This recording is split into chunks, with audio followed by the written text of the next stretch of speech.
Joe Biden has a better chance to win Montana and Kansas than Trump has to win Michigan and Wisconsin, the two states he won in 2016. That's the state of the race as we head into the last 10 days of this election. No, I don't think Biden is going to win Montana and Kansas. I am just trying to show you how difficult Trump's path to 270 has become. If Trump can overcome the deficit he has in Pennsylvania, Michigan, and Wisconsin, then Biden has as much of a chance to win Montana and Kansas. Trump's numbers in these two deep red states is heartbreaking for any Republican consultant. 10 days before the election, it is showing a double digit drop in support for Trump compared to 2016. This would not have happened, a double digit drop in support, without the Republican voter coalition the president built in 2016 collapsing around him. Did you ever wonder why Trump kept talking about suburban women, asking them to love him? Why he said, I saved your damn neighborhood, and so on? Please don't be anymore. This is why. In Montana, 51% women voters support Joe Biden, as 43% support the president. In Kansas, 49% support Biden, while 41% support the president. In 2016, Trump had a 4-point lead over Clinton with women voters in Montana. In Kansas, I got the data for suburban women. Trump was ahead of Clinton by a massive 6 points. Now the whole story has flipped on its head. Biden is now leading women in high single digits. So Trump went from +5 to -5, a 10-point swing in the opposite direction. If this is the case in Montana and Kansas, we can only imagine how bad things will be in states like California and New York, and how difficult things will be in Michigan, Pennsylvania, and Wisconsin, where Democrats will always be in with a chance. The terrain is looking extremely difficult for Trump to mount a comeback in the next 10 days. I have created two groups of states. One group with all the states where Biden is leading, and another group with all the states where Trump is leading.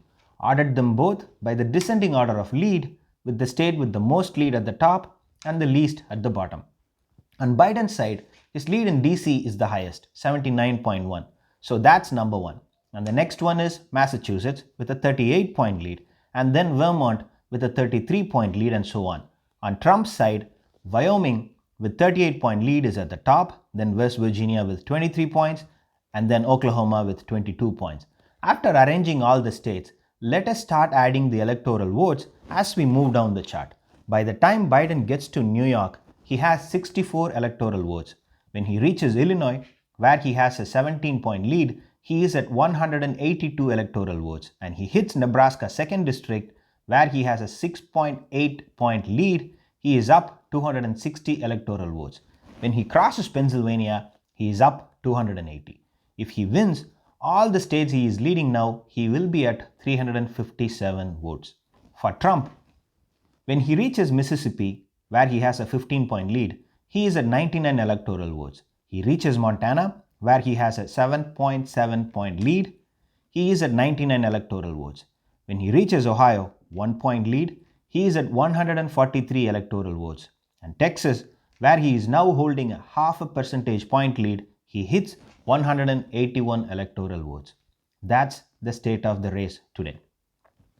Trump has to literally run through all the toss-ups, this group of states, and he needs to win all of them, and also Pennsylvania, to win this election. Trump has to win all the states where he is leading by less than 3 points, win all the states where Biden is leading by less than 6 points, and win one state where Biden is leading by more than 6 points. Can he do it? Yes, he can. If he can manage a 10-point swing in favorability with women. Because 10 days before the election, they have made a very clear statement that they prefer Biden. If you look at these two tables, you may notice that Biden's lead corresponds to his support with women, except for Arizona and Texas. In Arizona, Biden is overperforming because he is pulling good amount of support from men, which improves his numbers, while Trump pulls more support from men in Texas, which helps him close the gap and pull ahead in Texas. Anyways, the lead is clearly decided by the kind of support each candidate is drawing from women in the state. Higher the support from women in the state, higher the presidential candidate's lead in the state. Since female voters outnumber men, there is no way men can overturn Trump's drop with women. And the same goes for Biden as well. he is holding up pretty well because he is holding up his lead with women well. The key to the White House is with women, and Trump has to convince them. The differential margin, more women supporting Biden than more men supporting Trump, can produce outsized results in the polling booth wherever women vote in higher numbers than men. It can multiply the results in precincts, counties, and they can pull any state in the direction they want to.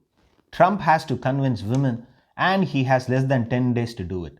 If he can't, he is gone. You want to know which way these 8 states are going to vote? Just look at who is winning female votes. Men, scream all you want, tweet all you want, shout all you want, or vote all you want. But we are all going to be a footnote in this election. The next president will be appointed by women. Whoever wants to win better be talking to them.